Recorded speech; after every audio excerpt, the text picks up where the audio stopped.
Meeting में क्या हुआ है भाई, प्लीज टेल कि पंत का क्या प्लान है, विजन है for the team, please detailed answer. भाई देखो इसमें दो चीजें हैं, चलो लखनऊ जायंट्स, देखो भाई सिंपल सी चीज है, they are not considering to release Mayank Yadav, simple सी एक बात है। मयंक यादव को मैंने आपको कल भी बोला था, परसों भी बोला था, मयंक यादव को वो लोग रिलीज करने की नहीं सोच रहे हैं अभी। They they they haven't take a decision on Ravi Bishnoi yet, ये मैं आपको बोल सकता हूँ। अब इसमें मसला ये नहीं है कि वो रिलीज ही कर रहे हैं बिश्नोई को, नहीं, बिश्नोई को लेकर के ट्रेड कॉल्स हैं, बिश्नोई को लेकर के ट्रेड डील्स आई हुई हैं। टॉम मूडी इस फेवर में है कि हमें रवि बिश्नोई को रखना चाहिए। एक मतलब एक जो लीडरशिप ग्रुप है वो ये भी सोच रहा है कि नहीं यार रिलीज भी कर सकते हैं, मैं नाम नहीं ले सकूंगा भाई, सॉरी फॉर दैट। बट फिर डिस्कशन इस चीज को लेकर के हो रही है कि अगर आप रवि को जाने देते हो तो ठीक है, आपके पास दिग्वेश राठी है, आपके पास वो क्या नाम है, मणिमरन सिद्धार्थ भी है आपके पास, एक और कोई बॉलर है जिसका मैं नाम भूल रहा हूँ इस समय पर, आपके पास ऑप्शंस हैं, बट आपके पास फिर वो एक प्रॉपर लेग ही नहीं है, तो वो चीज आप मिस आउट कर रहे हो। बट बिश्नोई को लेकर के they haven't taken a decision yet, trade करेंगे, रिलीज कर देंगे, क्या करना है क्या नहीं करना है। यस, कुछ टाइम पहले जब मैंने पता किया था, आप लोगों को बताया भी था कि मयंक भी उसी रेस में है, कि मयंक को भी वो नहीं करना चाहते हैं और बिशी को भी वो नहीं करना चाहते हैं। But now the amount of interest other teams are showing on Ravi Bishnoi, and Lucknow super giants को भी अपने लूप होल्स को फिल अप करना है। तो क्या उनके पास ऐसा एक ऑप्शन है जिसमें वो रवि बिश्नोई को जाने देना चाहते हैं? अ, इस चीज को लेकर के काफी डिस्कशन हुए हैं, जो मैंने आज आज की मीटिंग में जो भी चीजें मैंने सुनी है आज की मीटिंग के अंदर से, उसमें इस चीज को लेकर के there were a lot of discussions. And then फिर आपका मिडिल ऑर्डर, फिर इस चीज को लेकर के भी ऋषभ पंत की बैटिंग पोजीशन को लेकर के मैं नहीं कहूंगा कि डिस्कशन हुए, बट ये जो बैटिंग ऑर्डर है इसमें क्या हम सब एक ग्रुप में एक पेज में हैं, are we on the same page? कि भाई ये तो नहीं है ना जो पिछली बार जहीर खान के साथ हुआ, क्योंकि आप लोगों को पता ही है कि जहीर खान का स्प्लिट क्यों हुआ, लखनऊ सुपर जायंट से जहीर खान क्यों गए। जहीर खान लखनऊ सुपर जायंट से इसीलिए गए क्योंकि जहीर खान ये चाह रहे थे कि या तो ऋषभ पंत से ओपन कराया जाए एलएसजी के लिए, या फिर उन्हें 3 नंबर से नीचे भेजा जाए, निकोलस पूरन के आसपास, या निकोलस पूरन से नीचे भेजा जाए। 3 नंबर वो निकोलस पूरन को देना चाह रहे थे, या आप ये कह लीजिए कि 3 नंबर वो किसी भी और को देना चाह रहे थे, बट वो चाह रहे थे कि ऋषभ 4 पर खेले या ओपन करे। ऋषभ और जस्टिन लैंगर को लग रहा था कि ऋषभ 3 नंबर पर खेलने चाहिए। तो कहानी लास्ट में क्या हुई वो आपको पता ही है, कि जहीर खान चले गए, ऋषभ पंत ने जब 3 नंबर पे खेला लास्ट मैच में तो उन्होंने 100 मार दिया। तो ये चीज जो है आपको देखने को मिली।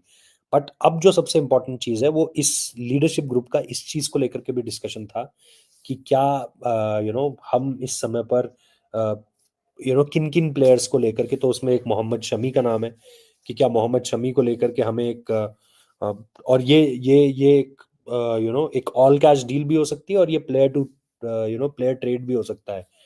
But then the big question is कि क्या क्या लखनऊ सुपर जायंट्स और सनराइजर्स हैदराबाद वो करना चाह रही हैं जिसका मैंने आपको एक इशारा दिया है। क्योंकि लखनऊ सुपर जायंट्स एक पेस बॉलर चाहती है, यूपी का भी है, अमरोहा से खेलते हैं, मतलब अमरोहा के हैं शमी, तो यूपी आ जाएंगे। एंड देन सनराइजर्स को क्या चाहिए, सनराइजर्स को चाहिए एक लेगी, प्रॉपर लेगी चाहिए। लास्ट ईयर उन्होंने कुलदीप यादव को मैसेज किया था, पैट कमिंस ने जो है वो कुलदीप यादव को मैसेज किया था कि भाई आप यहाँ पर आ जाओ, तो कुलदीप यादव ने उस पर इंटरेस्ट नहीं दिखाया। कुलदीप यादव दिल्ली के लिए खेलते हैं। इस बार भी अगर टीमें इंटरेस्ट दिखाएंगी कुलदीप यादव के लिए, मुझे नहीं लगता है कि दिल्ली जाने देगी उन्हें।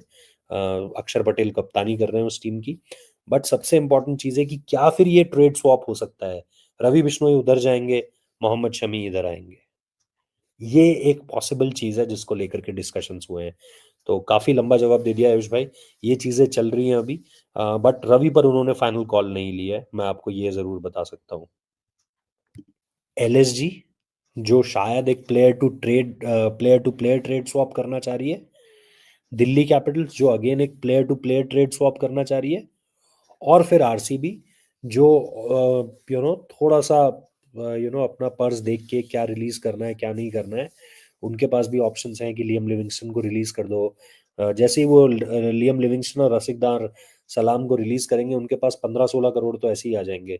बताना थोड़ा भाई लोग कमेंट बॉक्स में बताना कि क्या कीमत है दोनों की, थोड़ा सा इन दोनों का टोटल मिला के बता दो।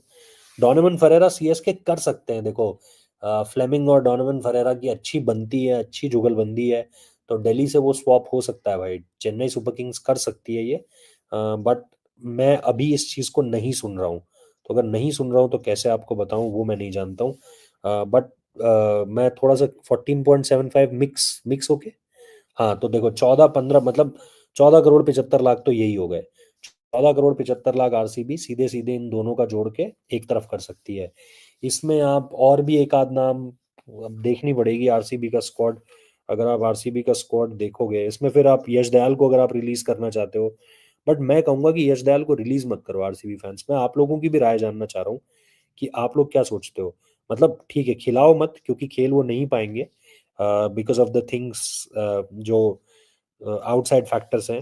देखो पाटीदार आप रखोगे, कोहली आप रखोगे, फिल सॉल्ट आप रखोगे, जितेश आप रखोगे, स्वास्तिक भी आप मतलब रख सकते हो, या आपको लग रहा है कि नहीं यार स्वास्तिक चकारा चिकारा ने शो मतलब फॉलोअर्स ज्यादा कमाए और उस तरीके से मयंक अग्रवाल आपका जाएगा क्योंकि आप देवदत्त पडिक्कल को वापस लेकर आ जाओगे। लियम लिविंगस्टन को आप रिलीज कर सकते हो। फिर कुणाल पांड्या है, स्वप्निल सिंह, स्वप्निल सिंह को क्या आप रिलीज करोगे, टिम डेविड है, रोमारियो शेफर्ड वहां पर है, मनोज भंडगे वहां पर है। तो मनोज भंडगे को आप कभी मौका तो देते नहीं हो यार। मनोज भंडगे की कीमत बता दो यार जरा। यश दयाल यार, यश दयाल को मैं नहीं चाहता आप रिलीज करो। यश दयाल आपके लिए क्रंच सिचुएशन का प्लेयर रहा है। भगवान करे न्याय मिले, जो भी हो वो सच मतलब, अगर जो भी कल्प्रिट हो यार, मैं ये कह रहा हूँ जो भी कल्प्रिट हो जिसने बुरा किया है, उसको सजा मिलनी चाहिए।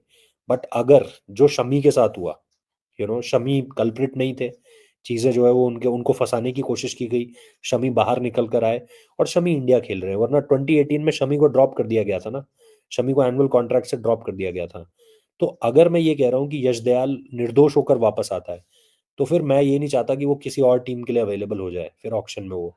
तो आप उसको जो है वो सीधे तौर पर अपने पास रखो, खिलाओ मत, लेकिन आप उसको रख सकते हो।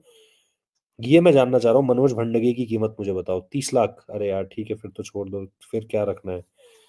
ब्लेसिंग मुजरबानी भाई, ब्लेसिंग मुजरबानी शायद इंजरी रिप्लेसमेंट आया था ना ब्लेसिंग मुजरबानी।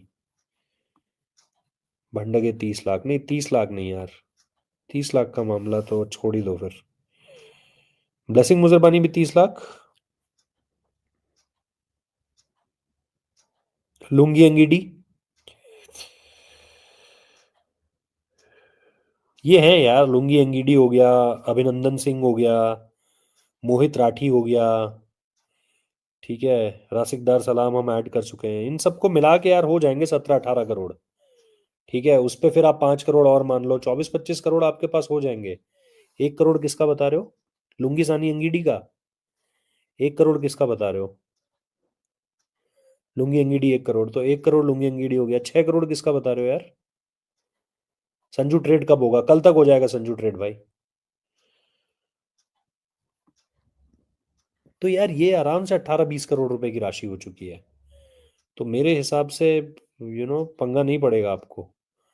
तो काफ़ी पैसा हो चुका है आरसीबी के पास। तो मुझे लगता है वो शमी को बहुत इजीली टारगेट कर सकते हैं। DC player to player swap चाहती है, और जो एलएसजी है वो बिश्नोई के साथ चाहती है कि बिश्नोई इधर आ जाए और ये शमी उधर चले जाए। तो ये एक पॉसिबल आउटकम इस समय पर नज़र आ रहा है, जो आपको होता हुआ दिखाई दे रहा है। ये हुआ है एलएसजी मीटिंग अपडेट्स में आपको बता ही चुका हूं।